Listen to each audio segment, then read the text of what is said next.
السلام علیکم۔ Episode number 13۔ دوسرے دن کا سورج اپنی پوری آب و تاب سے چمکتا رہا تھا، یہاں تک کہ شام ہونے کو آ گئی تھی، لیکن وہ ابھی تک اپنے کمرے میں ہی تھی۔ سارا دن کسی نے بھی اس سے رابطہ نہیں کیا تھا۔ اس نے تھوڑا وقت لاؤنج میں گزارا، پھر کمرے میں آ گئی۔ وہ پھر سے باہر نکلنے کا سوچ رہی تھی کہ میڈم فاخرہ کا فون آ گیا۔ ذرا اسٹڈی روم تک تو آؤ۔ جی ابھی آتی ہوں، اس نے کہا اور کال بند کرتے ہی اٹھ گئی۔ فاخرہ درانی اسی صوفے پر اسی طرح تمکنت سے بیٹھی ہوئی تھی۔ اس نے اپنے مخصوص انداز میں اسے ساتھ والے صوفے پر بیٹھنے کا اشارہ کیا۔ کیسا گزرا آج کا دن؟ سچ پوچھیں تو بہت بوریت ہوئی ہے، اس نے صاف کہہ دیا۔ اس پر وہ سر ہلاتے ہوئے بولی، ہونی بھی چاہیے تھی۔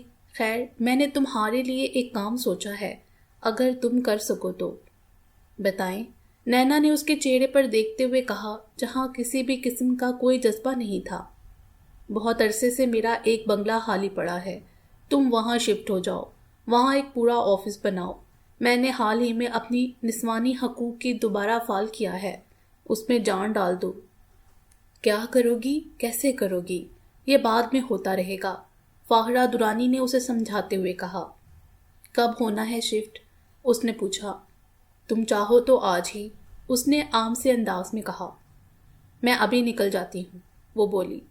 جیسے تمہاری مرضی، زری تمہارے ساتھ وہاں چلی جائے گی۔ تب تک وہیں رہے گی جب تک تم چاہو، اس نے ہلکے سے مسکراتے ہوئے کہا۔ اوکے، کوئی اور بات؟ اس نے پوچھا۔ نہیں کوئی نہیں، اس نے دھیمے سے کہا تو نینا بولی، بلائیں زری کو۔ اپنے کمرے میں جاؤ، ابھی آ جاتی ہے، فاخرہ درانی نے کہا تو وہ اٹھ گئی۔ نسوانی حقوق کی تنظیم کا وہ آفس کچھ فاصلے پر تھا، جس کا نام انہوں نے عورت منزل رکھا ہوا تھا۔ وہ مین روڈ سے ذرا ہٹ کر ایک پوش کالونی میں تھا، وہاں کافی حد تک سیکیورٹی کا بندوبست تھا۔ وہ بنگلہ نیا بنا ہوا تھا۔ گیٹ پار کرتے ہی زری نے جب پورچ میں کار روکی تو وہاں چند مردوں کے ساتھ 3 نوجوان لڑکیاں کھڑی ہوئی تھیں۔ وہ سب اسی کی طرف دیکھ رہے تھے۔ جیسے ہی وہ کار سے نکلی سب اس کی جانب بڑھے۔ نینا پروٹوکول سے واقف تھی، وہ سمجھ رہی تھی کہ یہاں اس کی کیا اہمیت دی جا رہی ہے۔ وہ لڑکیاں پیش تھیں۔ اسے ایک سجے ہوئے آفس میں لے جایا گیا۔ وہ سب کھڑے تھے کہ زری نے اسے میز کے پار سیٹ پر بیٹھنے کا اشارہ کیا تو وہ بیٹھ گئی۔ یہ سب آپ کے یہاں ساتھی ہوں گے، یہ فارحہ ہے، یہ رمنا اور شائستہ، باقی سب سے بھی تعارف ہو جائے گا، یہاں کے بارے سب کچھ بتا دیں گے۔ زری نے کہا تو کچھ دیر تک ان سے باتیں کرتی رہی۔ ان کی باتوں سے یہی اندازہ ہوا کہ وہاں بس ٹھکانا ہے، کرنا اس نے جو فاخرہ درانی اس سے کام لینا چاہے گی۔ آئیں میں آپ کو آپ کا کمرہ دکھاؤں، فارحہ نے کہا تو اٹھ گئی۔ تب زری نے جانے کا کہہ دیا اور وہ چلی گئی۔ اس کا کمرہ دوسری منزل پر تھا، وہ تینوں لڑکیاں وہیں رہتی تھیں۔ وہ کچھ دیر اس کے پاس بیٹھ کر چلی گئی، یہاں تک کہ وہ کمرے میں تنہا ہو گئی۔ اس نے فون نکالا اور شعیب کو کر دیا۔ کہاں مل سکتے ہو؟ اب شاید نہیں نکل سکوں گا، بابا کے پاس کافی لوگ ہیں، یہ سب سیاسی بندے ہیں، مجھے یہاں رہنا ہوگا، اس نے بے دلی سے کہا۔ اوکے، نینا نے کہا اور کال بند کر دی۔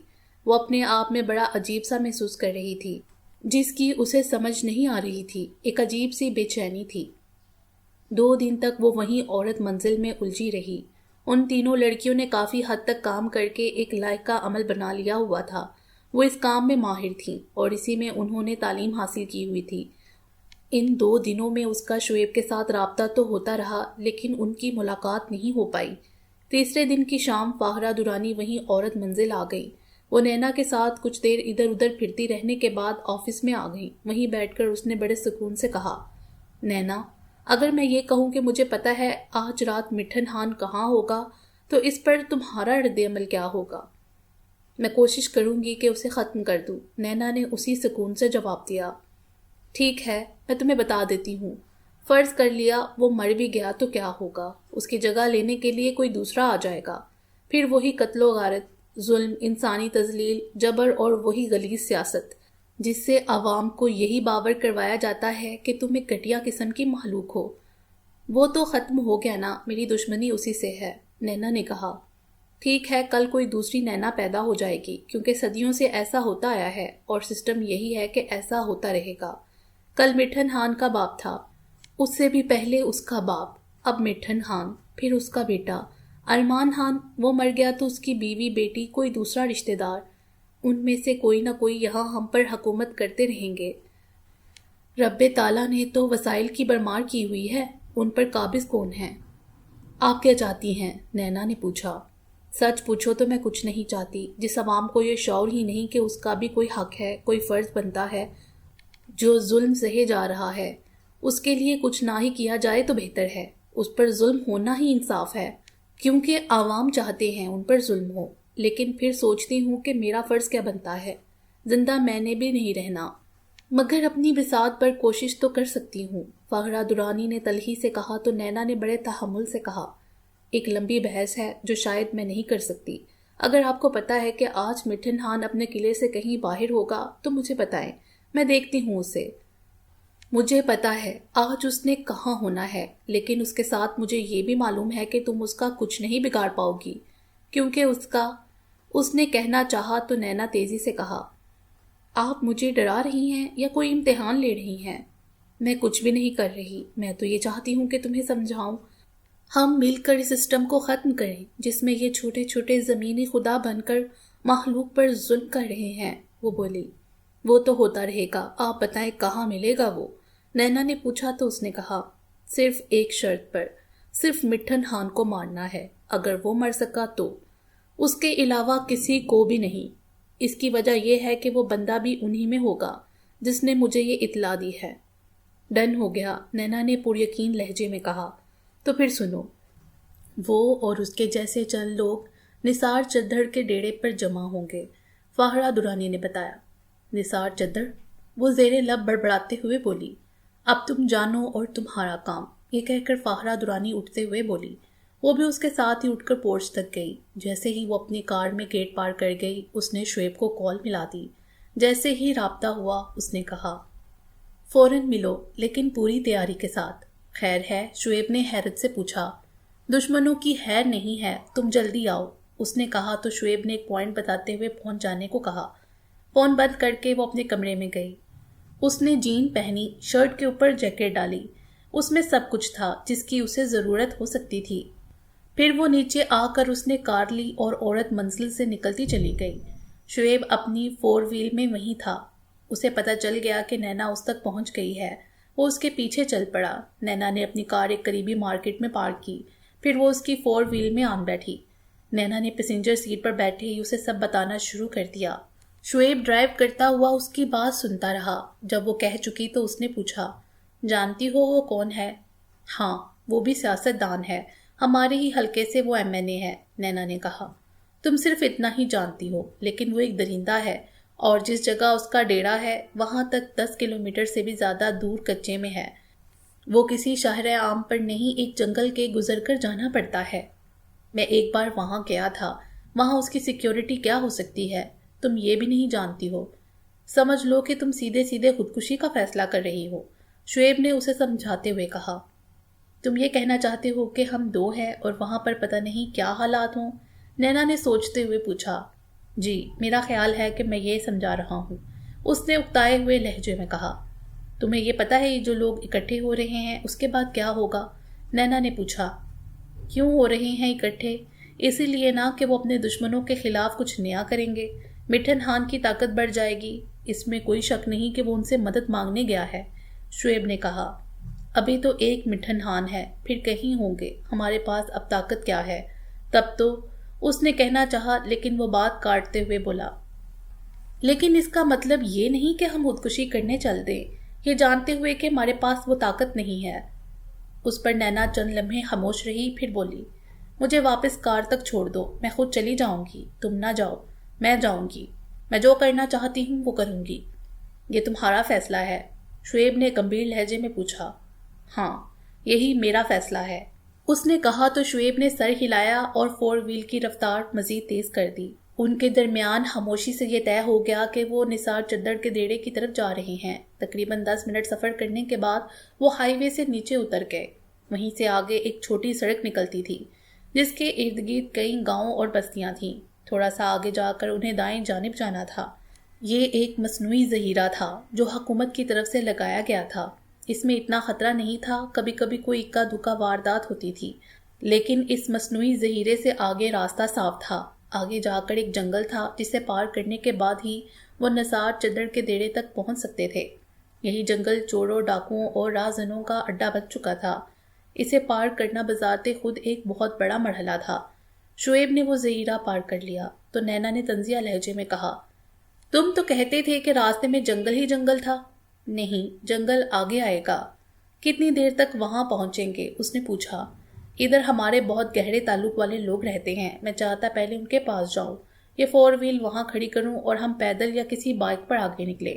یہ گاڑی تو دور ہی سے دیکھی جا سکتی ہے، اس نے سمجھاتے ہوئے کہا۔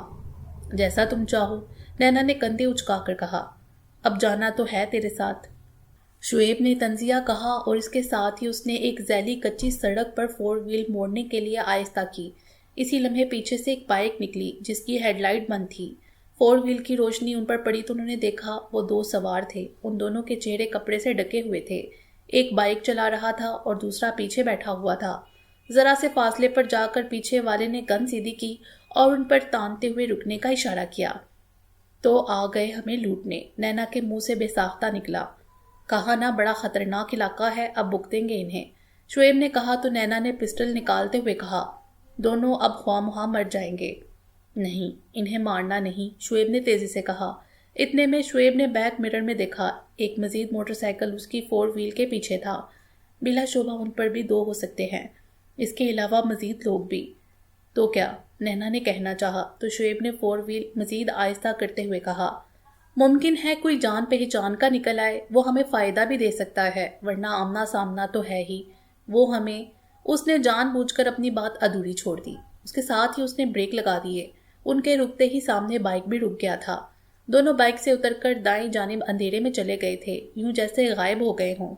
شعیب نے بیک مرر میں دیکھا، پیچھے آتا ہوا موٹر سائیکل بھی رک گیا تھا، اس کی ہیڈ لائٹ بند ہو گئی تھی۔ اس نے دیکھا پیچھے بیٹھا ہوا سوار اتر کر 4 وہیل کی طرف لپکا، دوسرا اسے کور دے رہا تھا۔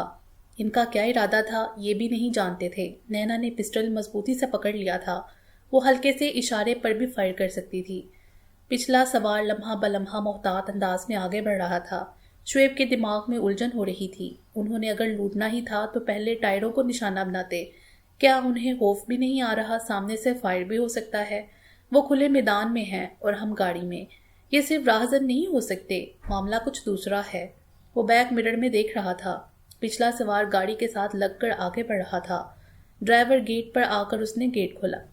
اس کی نگاہ نینا پر پڑی، تبھی ایک حیرت بڑی نسوانی آواز گونجی، تم؟ آواز سن کر نینا بھی چونک گئی۔ وہ آواز جانی پہچانی تھی۔ اچانک سنائی دینے پر فوراً ہی اس کے ذہن میں نہیں آیا کہ یہ آواز کس کی ہے۔ پھر جیسے ہی وہ سامنے آئی، نینا اسے پہچان گئی۔ وہ تاجہ تھی۔ اس نے سیاہ کپڑے سے اپنا چہرہ چھپایا ہوا تھا جو اس نے اتار دیا۔ اس کی آنکھوں میں اب بھی حیرت تھی۔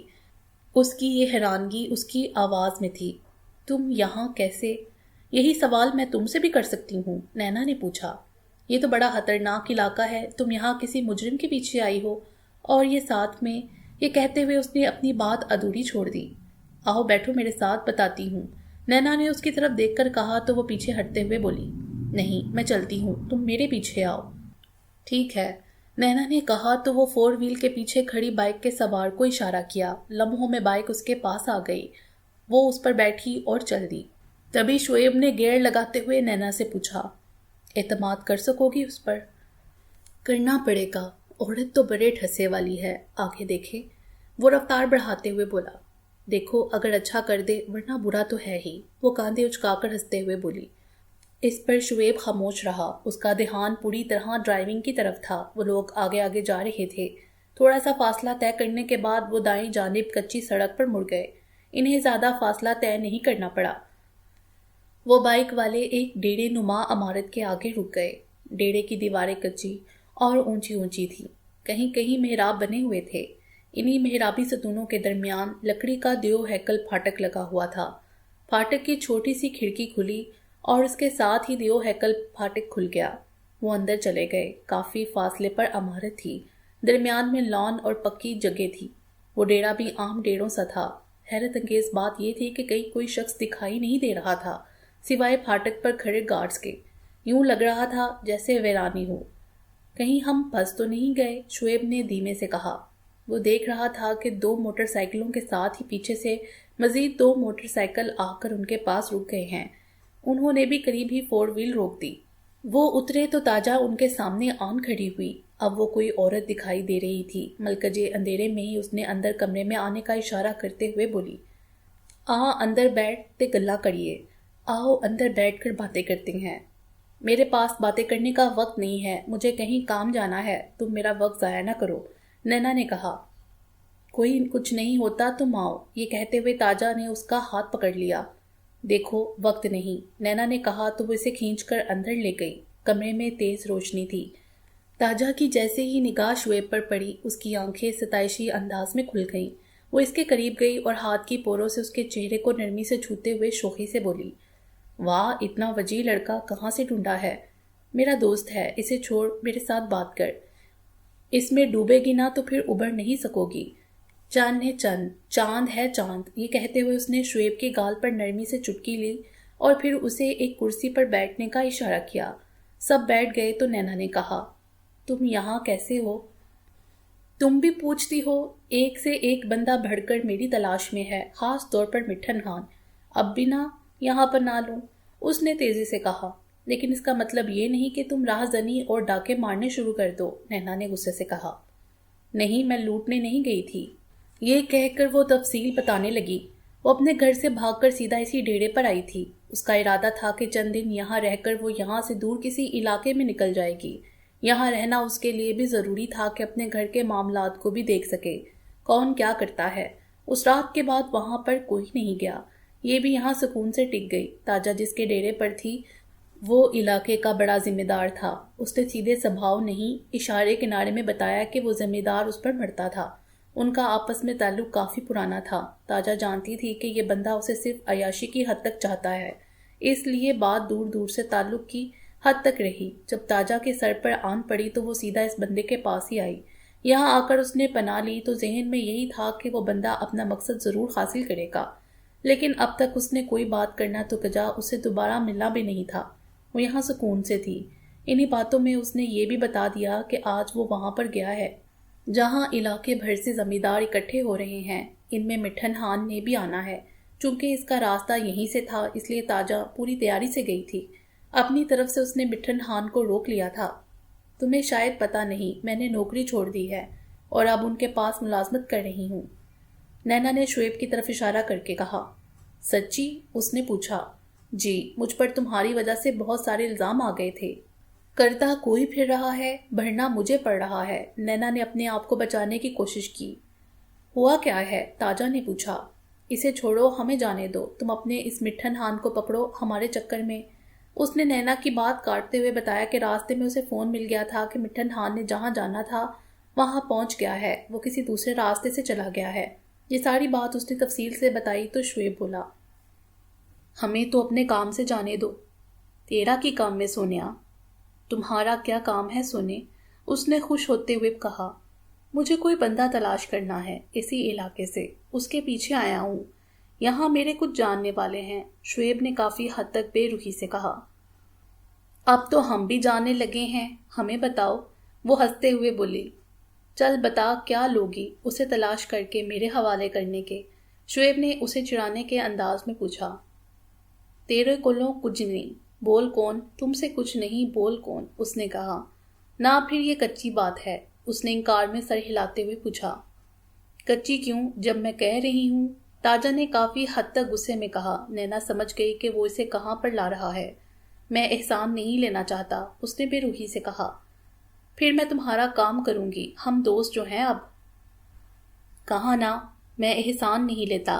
ہاں اگر تم یہ کہو کہ وہ مٹھن خان کی تلاش کرنے میں تمہاری مدد میں کرتا ہوں، تم میری مدد کر دینا، شعیب نے کہا۔ یہ بات ہوئی نا، تاجہ نے خوشی سے کہا، پھر بولی۔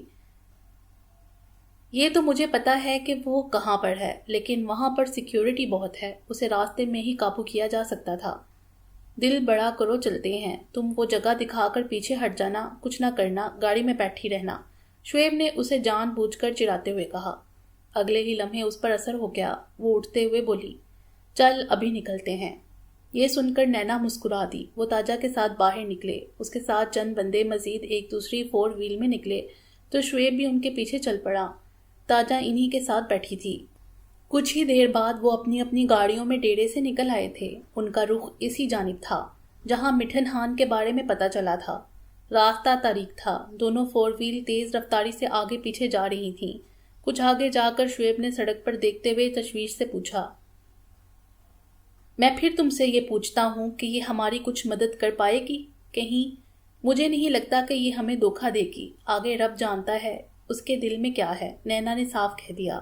اس پر شعیب نے مزید کوئی بات نہیں کی، لیکن رفتار بڑھا دی۔ چھوٹی سی سڑک پر وہ 4 وہیل کے تعاقب میں تھا۔ تبھی آگے والی 4 وہیل کی رفتار کم ہوئی۔ اس کے ساتھ ہی نہر دکھائی دینے لگی۔ 4 وہیل دائیں جانب نہر کے ساتھ کچے میں اتر گئی۔ اگرچہ کافی ساری دھول اٹھنے لگی تھی مگر وہ ان کے پیچھے چلتا گیا۔ اس وقت آدھی رات سے زیادہ کا وقت ہو گیا تھا جب وہ پھر دائیں جانب مڑ گئے۔ اس کے ساتھ ہی آگے والی 4 وہیل رک گئی۔ اس کے ساتھ ہی تاجا باہر نکلی۔ اس کے پیچھے ہی ساتھی مرد بھی اتر آئے۔ شعیب نے بھی گاڑی روکی تو نینا نے اتر کر ان کے پاس جا کر پوچھا، رک کیوں گئے؟ آگے گاڑی پر گئے تو پکڑے جائیں گے، ایک نوجوان نے بڑھ کر کہا۔ مطلب؟ اس نے سمجھنے کے لیے پوچھا تو بولا، میں اس علاقے کے بارے میں ہی نہیں، یہاں کے لوگوں کے بارے بہت بہتر جانتا ہوں کیونکہ میں یہیں کا رہنے والا ہوں۔ ہمیں یہاں پیدل جانا ہوگا۔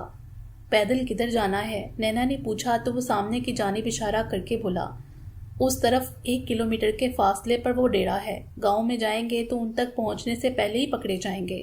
تھوڑا شارٹ کٹ ہے، چھپ کر ڈیرے تک پہنچ جائیں گے، اس نے تفصیل بتاتے ہوئے کہا۔ اوکے چلو، نینا نے ایک دم سے فیصلہ کر لیا۔ وہ سبھی اس طرف چل دیے۔ ملکجے اندھیرے میں وہ سب ہیبلوں کی مانند لگ رہے تھے۔ وہ لڑکا سب سے آگے تھا۔ انتہائی احتیاط سے چلتے رہنے کے بعد تقریباً 1 گھنٹے میں وہ ایک 4 دیواری سے تھوڑا فاصلے پر پہنچ گئے جہاں اندر کی جانب کافی روشنی اٹھ رہی تھی۔ سامنے کی طرف سے پکڑے جائیں گے، ان کی ساری سیکیورٹی اندر کی جانب ہے، یا پھر وہ سامنے برجی پر کھڑے ہیں، اسی لڑکے نے بتایا۔ اب اندر کیسے جائیں؟ نینا خود کلامی کیسے انداز میں بڑبڑائی تو تاجا بولی، دیوار تک تو پہنچو پھر چڑھ جائیں گے۔ تاجا کا اتنا کہنا تھا، نینا کے دماغ میں پلان آ گیا کہ آگے کیا کرنا ہے۔ وہ سبھی اندھیرے کا حصہ بنے ہوئے تھے۔ نینا نے ہولے ہولے سب کو سمجھانے لگی کہ کرنا کیا ہے۔ اس کی بات ختم ہوتے ہی نینا دیوار پر چڑھنے کی کوشش کرنے لگی۔ اس کے ساتھ ہی 2 لڑکے بھی دیوار پر چڑھنے لگے۔ کچی دیوار پر وقت اور بارش ہونے کی وجہ سے کافی دراڑیں ایسی تھیں جن کے سہارے وہ چڑھتے چلے جا رہے تھے۔ کچھ دیر بعد وہ دیوار پر تھے۔ نینا دیوار کے اوپر لیٹ گئی۔ اس نے اندر کا منظر دیکھا۔ صحن میں کافی ساری مہنگی گاڑیاں کھڑی تھیں۔ دور تک سیکیورٹی گارڈز بکھرے ہوئے تھے۔ بلا شبہ اندر وہ سارے لوگ موجود تھے جو یہاں پر جمع ہوئے تھے۔ سامنے ایک طویل برآمدہ تھا، اس میں تیز روشنی تھی۔ بلا شبہ وہ لوگ ابھی اندر ہی تھے۔ ایسے میں تاجا اس کے پاس ابھری۔ نینا نے اس کا ہاتھ پکڑ لیا تو وہ لمبے لمبے سانس لیتی ہوئی دیوار پر ٹک گئی۔ تو نینا نے پوچھا، کیا خیال ہے مٹھن خان ابھی اندر ہوگا؟ میں کیا کہہ سکتی ہوں، پہلے دیکھ لے، اس نے دھیمے سے جواب دیا۔ اس سے پہلے کہ نینا کچھ کہتی، اس کی سائیڈ پاکٹ میں پڑا فون منمنا اٹھا۔ نینا نے تیزی سے فون نکالا تو اسکرین پر فاخرہ درانی کے نمبر جگمگا رہے تھے۔ اس نے کال پک کر لی تو میڈم فاخرہ تیزی سے بولی، کہاں پر ہو؟ میں وہاں پہنچ چکی ہوں جہاں مجھے وہ مٹھن خان مل سکتا ہے، اس نے دھیمی آواز میں کہا۔ بہت خوب، مگر اس نے کہنا چاہا تو نینا نے اس کی بات کاٹتے ہوئے پوچھا، مگر کیا میڈم؟ وہ وہاں گیا ہی نہیں، وہ اس وقت شہر میں ہے اور ایک گھر میں بیٹھا ہے جہاں اس کی پارٹی کے لوگ ہیں، میڈم نے افسردگی سے کہا تو وہ دکھ سے بولی۔ او، تو اس کا مطلب؟ میں تمہیں تفصیل سے بعد میں بتاتی ہوں، تم فوراً وہاں سے واپس آ جاؤ، کسی کو شک تک نہ ہو، وہ ابھی افسردہ سے لہجے میں بولی۔ میں یہاں نشانی چھوڑ کے آؤں گی، انہیں پتہ تو چلے کہ میں یہاں تک آئی تھی، نینا نے تیزی سے کہا۔ کوئی فائدہ نہیں ہے، بس تم آؤ، میں تمہیں بتاتی ہوں، اس نے اپنی بات پر زور دیتے ہوئے کہا تو وہ بولی، ٹھیک ہے، میں واپس آ رہی ہوں، جلدی پہنچو، میڈم نے کہا اور فون بند کر دیا۔ اگلے 5 منٹ میں وہ دیوار سے اتر کر نیچے کھڑے تھے۔ اس نے سبھی کو بتا دیا کہ یہاں مٹھن خان نہیں ہے۔ سبھی کو اپنی اپنی کوشش پر افسوس تو ہوا، تاہم واپس مڑنے کے علاوہ کوئی چارہ نہیں تھا۔ شعیب نے ایک طویل سانس لی اور کہا، اب واپس چلیں فوراً، ورنہ یہاں پر کافی خطرہ ہو سکتا ہے، جو وہ نہیں آیا۔ ٹھیک ہے، نینا نے سر جھٹکتے ہوئے کہا اور چل دی۔ راستے میں ایک مقام ایسا آیا تھا جہاں سے ایک راستہ اس ڈیرے کو جاتا تھا جہاں تاجہ رہ رہی تھی اور دوسرا شہر کو جاتا تھا۔ اسی مقام پر نینا نے تاجہ کو الوداع کہہ دیا۔ وہ مصر تھی کہ کم از کم رات بھر اس کے پاس رہے، مگر اس نے جلدی واپس آنے کا کہہ کر پھر ملنے کا وعدہ کیا اور اس سے رخصت ہو گئی۔ اس وقت سپیدہ سحر نمودار ہو رہا تھا جب وہ واپس شہر پہنچے تھے۔ وہ واپس اسی مارکیٹ تک گئے جہاں نینا نے کار چھوڑی تھی۔ وہ ابھی شعیب کو میڈم فاہرہ سے نہیں ملوانا چاہ رہی تھی۔ اس نے کار لی اور سیدھا عورت منزل جا پہنچی۔ جیسے ہی اس نے کار پورچ میں روکی، اس کی نگاہ دور لان میں پھرتی ہوئی میڈم فاہرہ پر پڑی۔ وہ اسی کی طرف دیکھ رہی تھی۔ نینا کار سے اتر کر سیدھا اس کی طرف گئی۔ میڈم کا چہرہ اترا ہوا تھا۔ وہ جیسے ہی اس کے پاس پہنچی تو میڈم نے انتہائی دکھی لہجے میں کہا، مجھے بہت افسوس ہے کہ پہلی بار میری انفارمیشن غلط ثابت ہوئی۔ ہوا کیا ہے؟ یہ سب کیسے ہوا؟ نینا نے پوچھا۔ نثار چڈر نے مجھے خود بتایا تھا کہ مٹھن خان اس کے پاس آ رہا ہے۔ وہ یہاں سے نکلا بھی، لیکن وہ وہاں پر نہیں پہنچا۔ اسے راستے میں کہیں کوئی اطلاع مل گئی ہوگی جو وہ ڈیرے پر نہیں پہنچا، میڈم فاہرہ نے سوچتے ہوئے کہا۔ وجہ کیا بنی؟ نینا نے پوچھا۔ مجھے خود سمجھ میں نہیں آ رہا، یہ کہہ کر وہ خاموش ہو گئی، پھر چند لمحوں بعد بولی، اچھا تم فریش ہو کر آرام کرو، میں پتہ لگاتی ہوں اس کا۔ اوکے، نینا کچھ سمجھتے ہوئے اور کچھ نہ سمجھتے ہوئے کہا، اور وہاں سے پلٹ کر رہائشی عمارت کی جانب چل دی۔ اس کی چھٹی حس کہہ رہی تھی کہ کچھ ایسا ہے جو بہت اہم ہو سکتا ہے۔ کہاں ہے یہی پتہ کرنا تھا۔ وہ اپنے کمرے میں آئی کافی دیر تک یہی سوچنے کی کوشش کرتی رہی۔ وہ کسی نتیجے پر نہیں پہنچی تھی کہ نیند نے اسے آ لیا۔ وہ فون کی تیز آواز پر بیدار ہو گئی۔ اس نے بمشکل آنکھیں کھول کر سرہانے کے نیچے سے فون نکالا اور اس کی اسکرین پر دیکھا۔ دوسری طرف شعیب تھا۔ اس نے ہمار آلود آواز میں ہیلو کہا تو وہ بولا، یہ پتہ چل گیا ہے کہ مٹھن خان وہاں کیوں نہیں پہنچا؟ کیوں نہیں؟ اس نے کہنا چاہا تو وہ بولا، اس نے سمجھو پتا پھینکا تھا کہ کہیں سے اس بارے میں پتہ چلے کہ کون اس کے پیچھے آتا ہے، کہاں سے انفارمیشن جاتی ہے۔ اس نے نثار چڈر تک یہ خبر دی اور پھر ارد گرد علاقے میں اپنے بندے لگا دیے کہ کون کون اس کی تاڑ میں ہے۔ تو ہم، نینا نے تیزی سے پوچھا، ہم گئے ہیں اس کی نظر میں۔ یہ سب تاجہ کی وجہ سے ہوا ہے۔ اسی کے ڈیرے سے یہ بات مٹھن خان تک پہنچی ہے کہ کون لوگ نثار چڈر کے ڈیرے تک گئے ہیں۔ او، تاجہ کا؟ نینا نے اس کا انجام سوچتے ہوئے افسوس سے کہنا چاہا تھا کہ شعیب نے کہا، وہ وہاں سے فرار ہو گئی ہے، پتہ نہیں کدھر۔ اگر وہ پکڑی جاتی تو میرا اور تمہارا نام پتہ چل جانا تھا۔ اسے صرف اتنا پتہ چلا ہے کہ گولی اس ڈیرے تک پہنچی تھی۔ اس کے ساتھ جو مرد تھا اس کی ساری نشانیاں میری ہی ہیں۔ گولی؟ نینا نے سرسراتے ہوئے کہا، یہ حملہ ہم پر ہی تھا، لیکن ہم الگ ہو گئے تھے، شاید اس لیے بچ گئے۔ اس نے بتایا۔ حملہ؟ پھر لمحہ بھر خاموشی کے بعد بولی، تمہیں یہ سب کیسے پتہ چلا؟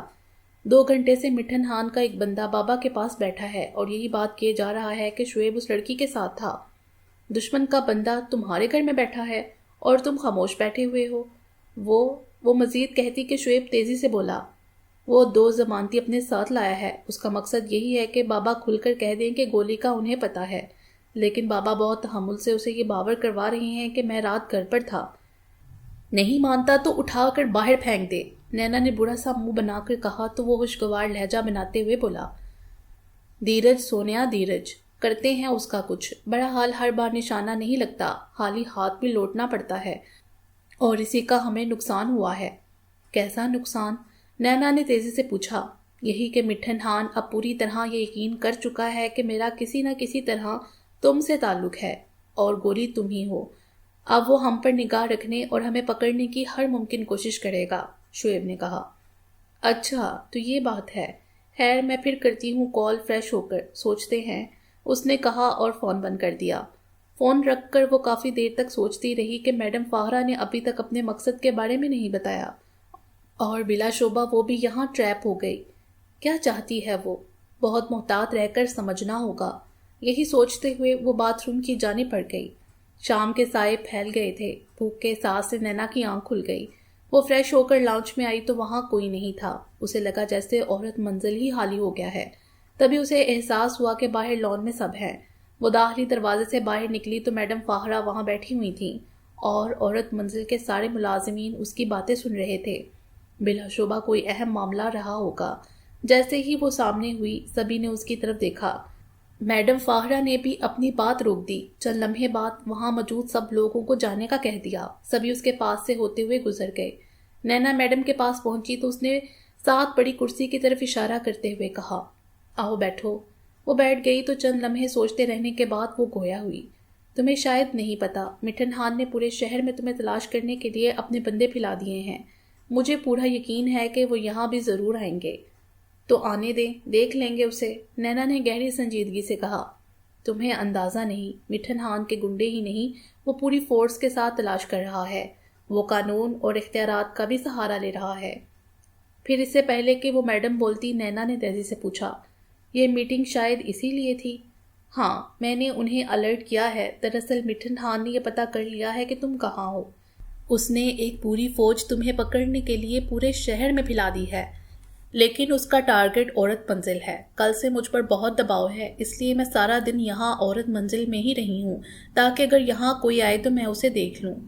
مطلب بات یہاں تک پہنچ گئی ہے تو کوئی بات نہیں، ہم ان کا مقابلہ۔ بات مقابلے کی نہیں، دوستوں کے دباؤ کی ہے۔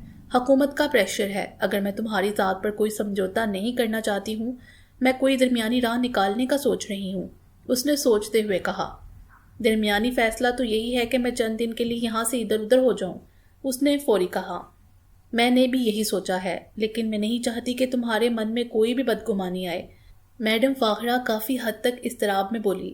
نہیں، مجھے ایسے ہی کرنا ہوگا، نینا فیصلہ کن انداز میں کہا، پر تیزی سے بولی، اگر انہوں نے آپ کو نقصان پہنچایا تو؟ نہیں، وہ مجھے کچھ نہیں کہہ سکتا، ابھی اس کی اتنی جرت نہیں ہوئی۔ میں کسی کی بات کے نیچے نہیں آنا چاہتی، ورنہ مجھے اس کا کوئی ڈر نہیں ہے۔ ٹھیک ہے، پھر میں ابھی نکلتی ہوں، نینا نے حالات کو سمجھتے ہوئے کہا۔ نہیں، میں تمہیں یوں نہیں چھوڑ سکتی، تم یہیں رہو، میں دیکھتی ہوں انہیں، بس تم محتاط رہنا، مجھے بتاتے رہنا۔ اب میں چلتی ہوں، میڈم فاہرہ نے فیصلہ کن لہجے میں کہا اور اٹھ گئی۔ رات کا پہلا پہر گزر گیا تھا۔ نینا نے شہر میں موجود اپنے ذرائع سے پتہ کر لیا تھا کہ مٹھن خان کے بارے میں جو اس نے اطلاع سنی ہے اس میں کتنی سچائی ہے۔ وہ اطلاع درست تھی۔ بہت ساری جگہوں پر اس کے گنڈے مار دھاڑ اور توڑ پھوڑ کر چکے تھے۔ شہر میں ایک طرح سے انہوں نے دہشت پھیلا دی ہوئی تھی۔ وہ اسی بارے میں سوچ رہی تھی کہ بی بی صاحب کا فون آ گیا۔ کچھ لمحے حال احوال کے بعد انہوں نے بڑے نرم سے لہجے میں کہا، تم ایسے کرو، کراچی نکل جاؤ، وہ بھی چند دن کے لیے۔ ایک تو یہاں کے منظر سے ہٹ جاؤ گی، دوسرا وہاں پر ایک چھوٹا سا کام ہے، مجھے امید ہے تم کر لو گی۔ کراچی میں؟ اس نے پوچھا۔ ہاں، وہاں پر ہے، تم ایسے کرو، تیار رہو، میں صبح کسی وقت تمہیں کال کروں گی، پھر نکلنا یہاں سے۔ فاہرہ کو بعد میں فون کر کے بتانا، ابھی نہیں۔ بی بی صاحب نے نرم لہجے میں کہا تو وہ تیزی سے بولی، جی ٹھیک ہے۔ اس نے کہا تو چند لمحوں بعد انہوں نے کال بند کر دی۔ اس وقت وہ کچھ نہیں سوچنا چاہ رہی تھی، لیکن کراچی کے نام پر اس کے ذہن میں جو پہلا نام آیا وہ بلو کیٹ کا تھا۔ اس نے سوچا اگر کوئی مشکل پڑ بھی گئی تو اس سے مدد لے سکے گی، پتہ نہیں وہ کرتی بھی ہے یا نہیں۔ یہی سوچ کر اس نے بلو کیٹ کا نمبر ملایا اور اس سے باتیں کرتی رہی۔ رات گئے، اس سے باتیں ختم کی اور سو گئی۔ اگلی صبح وہ ناشتے سے فارغ ہوئی تھی کہ بی بی صاحب کی کال آ گئی۔ اس سے انہوں نے اسی نرم لہجے میں پوچھا، ابھی کراچی کے لیے نکل سکو گی یا؟ جب آپ حکم کریں، اس نے ہولے سے کہا۔ اس کا مطلب ہے کہ تم تیار ہو، بی بی صاحب بولی۔ جب کچھ کرنا ہے تو فوراً کرو، اس نے مسکراتے ہوئے کہا تو بی بی صاحب پرجوش لہجے میں بولی، تو پھر ابھی نکلو، میں نمبر بھیجتی ہوں، چند خواتین جا رہی ہیں، ان میں ایک تم بھی شامل ہو جانا، نمبر بھیج رہی ہوں، باقی وہ سب بتا دیں گی۔ ڈن، اس نے کہا تو بی بی صاحب نے فون بند کر دیا۔ کچھ دیر نمبر آ گیا اور اس نے ان سب سے طے کر لیا، انہوں نے اسے یہاں سے پک کر لینا تھا۔ سب طے کرنے کے بعد نینا نے بی بی صاحب کا ذکر کیے بنا شعیب کو انتہائی اختصار سے کراچی جانے کا بتا دیا۔ وجہ وہی منظر سے ہٹ جانے والی تھی۔ وہ چند لمحے گو کی حالت میں رہا، پھر بولا، ٹھیک ہے، اگر تم فیصلہ کر ہی چکی ہو تو میں بھی چلتا ہوں تمہارے ساتھ۔ تم چلو گے؟ اس نے خوشگوار حیرت سے پوچھا۔ ہاں، میں تمہارے ساتھ چند دن رہ سکوں گا۔ نہیں شعیب، تم رہنے دو، یہیں رہو اور یہاں کے حالات کے بارے مجھے بتاتے رہنا، زیادہ دن کی بات نہیں ہے، میں تھوڑے ہی دنوں میں واپس آ جاؤں گی، نینا نے کہا اور کچھ دیر باتوں کے بعد فون بند کر دیا۔ اس وقت دن اچھا خاصا نکل آیا تھا۔ جب اسے کال ملی کہ وہ باہر آ چکے ہیں، آ جاؤ، اس نے ایک بڑی سی چادر لپیٹی اور ان کے ساتھ ایک وین میں جا بیٹھی۔ اس میں پہلے ہی چند خواتین بیٹھی ہوئی تھیں۔ نینا انہی کے ساتھ ایئرپورٹ جا پہنچی۔ سبھی خواتین نے بڑی بڑی چادریں لی ہوئی تھیں، ان کا چہرہ کوئی نہیں دیکھ سکتا تھا۔ فلائٹ میں تھوڑا وقت تھا، وہ سبھی لاؤنج میں آ گئے۔ ان کا ساتھ کراچی ایئرپورٹ تک تھا۔ آگے نینا نے اس خاتون سے سب طے کر لیا جس کے پاس اس نے جانا تھا۔ دوپہر تک وہ کراچی ایئرپورٹ پہنچ گئی، جہاں سے ایک نوجوان نے اسے لیا اور سلطان آباد میں موجود ایک ڈبل سٹوری گھر تک پہنچا دیا۔ وہاں اس کا استقبال ایک اڈیر عمر خاتون ریٹا نے کیا۔ اسے بڑے احترام کے ساتھ کمرے میں ٹھہرایا۔ شام کے سائے پھیل گئے تھے۔ جب وہ فریش ہو کر نیچے لاؤنج میں آئی تو لاؤنج میں ریٹا کے ساتھ ایک نوجوان سی سوبر خاتون کو بیٹھے ہوئے پایا۔ اسے دیکھتے ہی وہ نوجوان خاتون خاموش ہو گئی۔ تبھی ریٹا نے خوشگوار لہجے میں کہا، آئیں نینا، ہم آپ ہی کا انتظار کر رہے تھے۔ جی، مجھے بتا دیا ہوتا، نینا نے کہا۔ نہیں، میں نے سوچا آپ خود ہی آ جاؤ گی۔ یہ کہہ کر وہ اس نوجوان خاتون کی جانب اشارہ کر کے بولی، اس سے ملو، یہ ہیں میڈم نویرا، آپ نے انہی سے ملنا تھا، مطلب یہی آپ کی میزبان ہے۔ جی کیوں نہیں، نینا نے یہ کہتے ہوئے اس کے قریب گئی تو اس نے اٹھ کر ہاتھ ملاتے ہوئے نینا کو دیکھتے ہوئے کہا، اچھا تو یہ ہے نینا، بہت خوشی ہوئی آپ سے مل کر۔ نینا نے اسے دیکھا، اس کی آنکھوں میں گہرائی تک اداسی اتری ہوئی تھی۔ اس کے لفظوں اور چہرے کے تاثرات نے ساتھ نہیں دیا تھا۔ چند لمحے اسے دیکھتے رہنے کے بعد نینا بیٹھنے لگی تو ریٹا نے کہا، میں کھانا لگوا دوں، پھر آپ دونوں ڈنر کے بعد خوب باتیں کر لیں۔ میڈم نویرا خود ہی بتا دیں گی کہ آپ یہاں پر کیوں آئی ہیں۔ ریٹا چلی گئی اور باتیں کرنے لگیں۔ اسی دوران انہوں نے ڈنر بھی کیا۔ ڈنر کے بعد تک ان میں کافی بے تکلفی ہو گئی۔ اس نے اپنے بارے میں نہ کچھ بتایا اور نہ نینا نے پوچھا، لیکن جب اس نے نینا کی طرف دیکھتے ہوئے کہا، آپ کو بی بی صاحب نے اس لیے بھیجا ہے تاکہ آپ میرا مسئلہ حل کر سکیں۔ کیسا مسئلہ؟ نینا نے اس کی طرف دیکھتے ہوئے آہستہ سے پوچھا تو وہ بولی، اس کے لیے مجھے تفصیل سے بات کرنا ہوگی۔ ٹھیک ہے، کریں بات، نینا نے کہا۔ لان میں چلتے ہیں، نویرا نے حتمی لہجے میں کہا تو نینا نے باہر کی جانب قدم بڑھا دیے۔ لان میں مدھم روشنی تھی، خوشگوار ہوا چل رہی تھی۔ وہ بیڈ کی کرسیوں پر آمنے سامنے بیٹھ گئی۔ تب نویرا نے کہا، میں تمہیں اپنے بارے میں شروع سے بتاتی ہوں، پھر تم ساری بات اچھی طرح سمجھ جاؤ گی۔ ٹھیک ہے، بتاؤ، نینا نے کہا اور ہمتن گوش ہو گئی۔ باقی انشاءاللہ اگلی ویڈیو میں۔ امید ہے آپ کو یہ ویڈیو پسند آئی ہوگی۔ ہمارے چینل کو سبسکرائب کریں اور بیل آئیکن کو پریس کر دیں ہمارے چینل کی لیٹسٹ اپڈیٹس حاصل کرنے کے لیے۔ شکریہ۔